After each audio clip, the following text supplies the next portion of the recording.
In today's video, I'm going to show you how to set up the Sidebar Navigation Builder for Bricks with all the new features. The Sidebar Navigation Builder allows you to build modern and responsive sidebar for your website. The first thing you need to do is to download the template. Open the template or simply drag it to the browser and copy the content. Go to your header template and paste the content. If you're pasting for the first time, your browser might need a permission to paste, so you make sure to allow that. The next thing you do is to go to your header settings and change the location to left. Under the header width, put var sidebar width. That is going to be the width of your sidebar. You'll notice that the sidebar disappears, but don't worry. Go to the sidebar and expand it. The first code block is the options code block. Go to the CSS, scroll all the way to the end. You're going to see a couple of declarations that have post ID. Ensure that you change these post ID numbers to the post ID of your header template. To find the post ID of the header template, simply hit the F12 and look for it under elements. You're going to see post ID, in my case 16124. You can also find your header post ID by going to your template, look for the particular header, and you're going to find it here. So I'm going to replace all of them with 16124.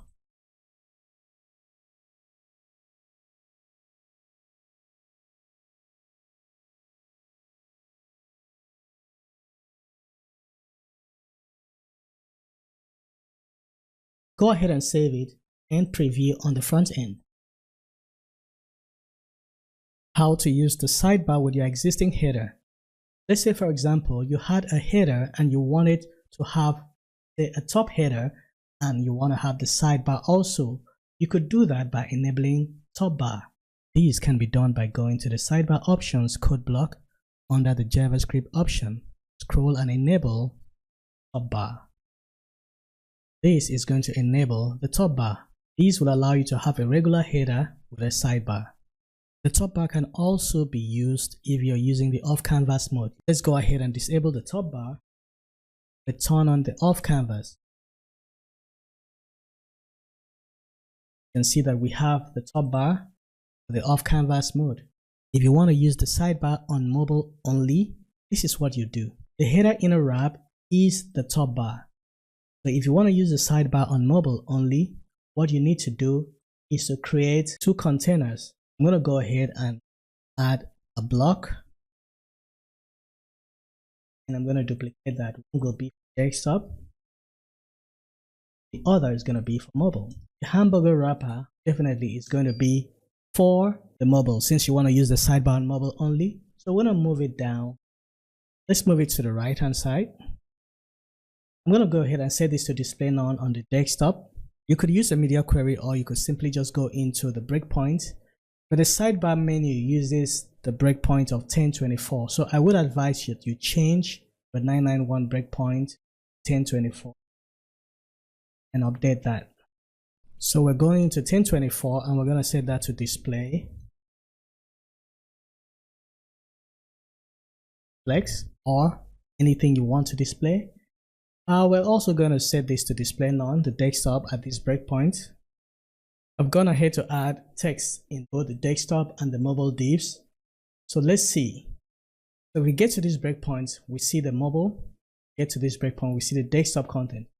All your desktop content is going to be inside the desktop div. Mobile content is going to be inside the mobile div. So let's go to the front, check it out. Go ahead and refresh this. As you can see, I have my desktop content here. I centralize that.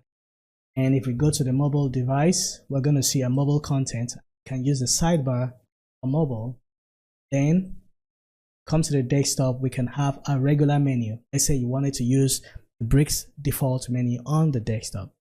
To enable the collapsible sidebar, we're going to go ahead and disable the off-canvas. The collapsible sidebar does not work with off-canvas. So we're going to go all the way down and enable. I'm going to save that and let's refresh.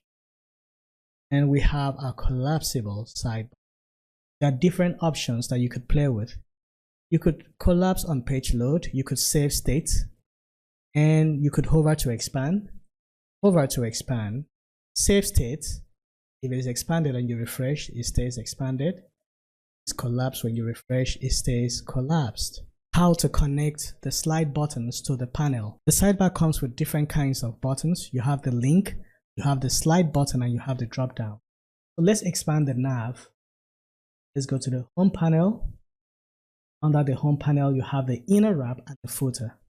The footer is where you have the social icons and call to action. But the inner wrap is where you post all of your list items. The list item contains the regular list item, which is a regular link, list item that is a slide button, and a list item that is a drop down. Those are the three different types of list items in the sidebar navigation. The slide button leads to another slide. Let's say we have a different slide panel which we can duplicate. Let's say we want to duplicate this and have more panels. You can see that this is called slide 1 panel and this is called slide 1 panel. But we want to give this a different name from this because the slide panels have to be different for the slide buttons to know which one it's to slide to. If you look at the slide buttons, you're going to see a text in orange which says to slide 1 panel. This shows you which panel this button leads to. And to determine where the button leads to, click on that button, expand the list item, then you'll see your slide button. The slide button has a data title that is the same as the data title of the panel it's leading to. So let's look at this. Slide 1. Let's click on slide 1 panel and we can see that it has the same data title. Let's change the duplicated panel to slide 2. If we want to link another slide button to slide 2, we are going to go ahead and duplicate that slide button list item. And as you can see, it still says to slide 1 panel. But if we change the attribute of the button inside it, slide 2, we want to make sure that it's exactly the same as the attribute of the slide 2 panel, and it is case sensitive. So we change that to slide 2, and you can see that it says to slide 2 panel. Save that and go to the front end and refresh. You're going to see that this leads to slide 1, but we didn't rename that. Let's rename this title also, just for clarity.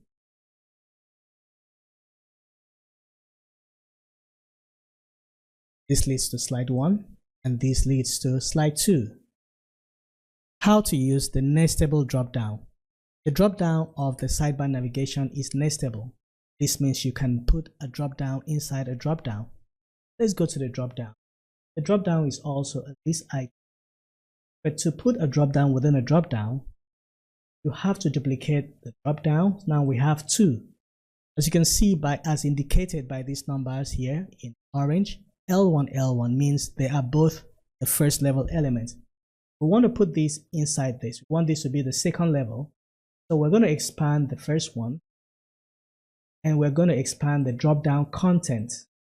Inside the drop down content, we see a list. This is where the second drop down will go into, because a drop down is a list item. So it's going to go into a list. So I'm going to put it there. You could drop it anywhere you want, just place it as the first item. And if you look at it here, you're going to see that it's indicated L2, therefore it is the second level. Let's save, have a drop down within a drop down. The nestable drop downs can be styled in the CSS option of the code block. So if you go here, go to the CSS section, scroll all the way down, you're going to see the different levels. Level 2 indent, level 3 indent, level 1 toggle background. For example, we have just level 2. Let's say we want to change the level 2 toggle color active. So let's just change this to red. Save. So when I toggle, I need the active color to be different. Right now it's default. I'm going to refresh that. Toggle this, toggle this, that turns to red because that is the toggle color. And the icons can also be changed or edited individually depending on the level. So let's say we want to change the icon for level 2, the icon size. So let's say we want to change the icon size. I'm going to change this icon size from 2 to, let's say, very big icon, 2 rem. Let's make it 2.2. Do that. You can see that it's bigger than this. So they can be styled individually. You can nest unlimited numbers of drop downs, but I will advise that you keep it to a maximum of 3 levels, first, second, and the third level. Let's put a third level. We want to nest another one, so I'm going to duplicate this and I'm going to open this, open the content list. Let's just place this in between. Save. You can see that the third level is showing up right now. So let's refresh that. And if I open this, I'm going to open this and I can see the third level. Let's say in the mobile breakpoint, you want your menu to be above the header because you have a lot of content.